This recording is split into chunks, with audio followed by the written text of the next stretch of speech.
Teresa Martínez. I'm the president and CEO of Institute of Spanish Communication. I'm also the publisher and editor-in-chief for Viva Polk magazine.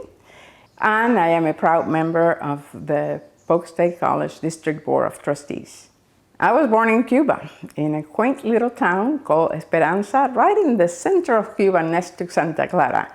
I lived there till I was 15 years old, and then came to the United States. We came to the United States because of the situation in my country. When I was about 6 years old, Castro took over, and Cuba, that used to be the third economic power in Latin America, became communist. Life changed completely, and a lot of people, as most people know, migrated to the United States, and I am so proud that my parents made that move because we've had a very good life here. I had a beautiful childhood in Cuba because my whole family lived in one block. Grandparents, aunts and uncles, cousins. So we had a whole block of family. So you can imagine it was like a family reunion every day. And I have such wonderful memories of that. When I was about 8 years old, we decided that it was time to leave the country. And I do remember it becoming difficult because once we said we were going to leave the country and ask for permission, the government came and did a complete inventory of everything that we had in our home. Told my parents, nothing better break. Everything needs to be here when you get your permission to leave. And imagine that when you have two little girls, things can break, things can be stolen. It's just a tragic experience. And it took 8 years living like that. We never knew if we were going to leave next week, next month. So that kind of impacted me a lot.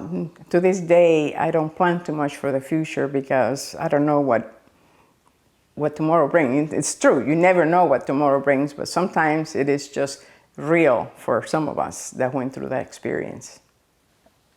I remember one day when some people from the government, 2 guys to be exact, came to our block and took away everything that belonged to my family.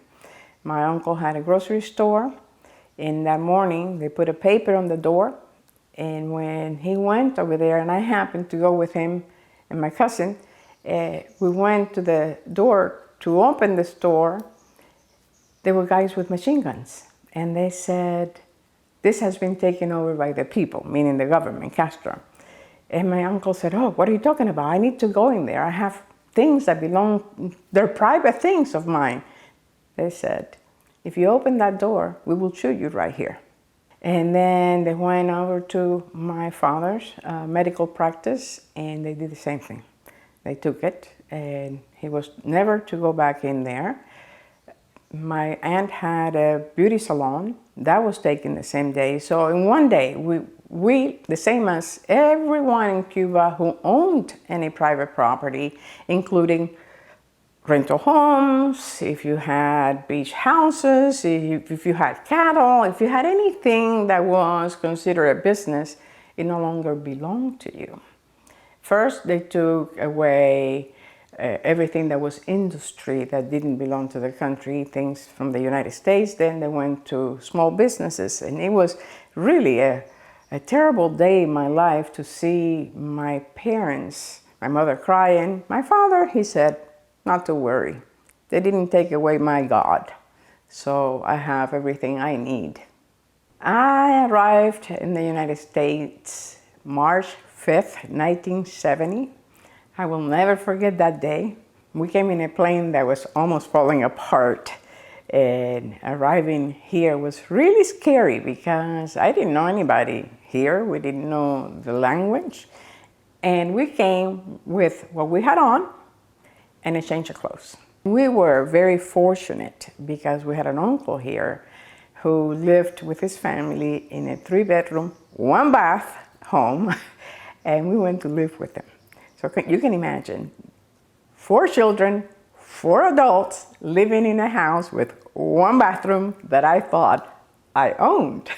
It was an experience. But, you know, we get used to the good things really fast. I was very sad at first because when we left Cuba, we were punished and we were never to go back.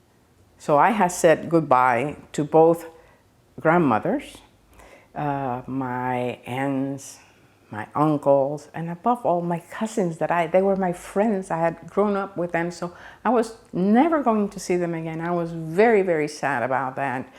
Then I said one day, this is horrible. What's happening to us is really horrible. And one day I will write about it. And I certainly did. It took me 40 years, but I did write about our experience in a book called Success in Exile.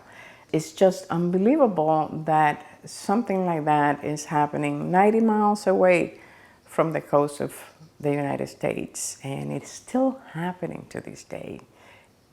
We lived with my aunt and uncle for a few months, but my father is a medical doctor, and he went to study really fast. He got a job doing whatever he could, and shortly after that we were able to rent a little house. Some of my father's patients that were here just gave him money to help him get started, and he's very appreciative of that because we always tried to pay it forward. There was a position at what was then Bartow General Hospital, and my father needed to do an internship, so we came here for just 1 year. And we stayed because people in Bartow were so good to us. So good to us. And there was a doctor that was a pediatrician, and my father was a pediatrician, and she was called Dr. Sutton. And she offered my father her practice. And we have been in Polk County, Florida since 1972. We should have a celebration for every culture, because cultures are beautiful. Cultures are about food and music and religious practice. Just to know cultures is to be educated. I love my culture, as you can all tell, and I have dedicated my life to my language and my culture and making sure that it is celebrated, that the language is used properly, that my children know their roots, and that other children that I can be in contact with realize that if you were born in another country or if your parents were born in another country, celebrate your roots. We celebrate our Hispanic roots, but I hope that everybody that has immigrated to this country continues to celebrate and honor the country that they were born at and the culture that their parents practice. It's just a wonderful thing. We will have this year the 23rd Hispanic Festival of Lakeland, and I hope that thousands of people come as they have come in the past.